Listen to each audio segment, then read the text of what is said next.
how you can easily remove Meta AI from your WhatsApp. But before we get started, make sure to head down below to give this video a big thumbs up and hit the subscribe button as well. Let's begin.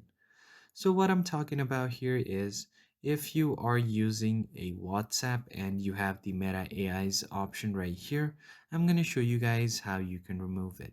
But before we do that, I'm just going to shortly tell you what Meta AI does. So Meta AI allows you to chat with different kind of inbuilt chatbot like these, and you are able to create a different kind of chat and interact with these kind of bots. For example, here, if you ask what's the date, it's going to answer. And if you want to ask anything to the Meta AI that is available online, it will give you the answer.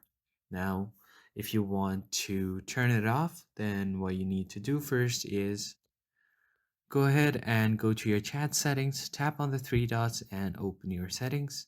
Once you get to your settings, head over to the chat section. Just tap on it. And once you get to your chat section, under your chat settings, you'll find the Show Meta AI button. If this is toggled on, you just want to toggle this off. And once you turn it off, you should be good to go. So that is pretty much it, guys. If you found this helpful, hit like, share, and subscribe. I will see you guys on the next one.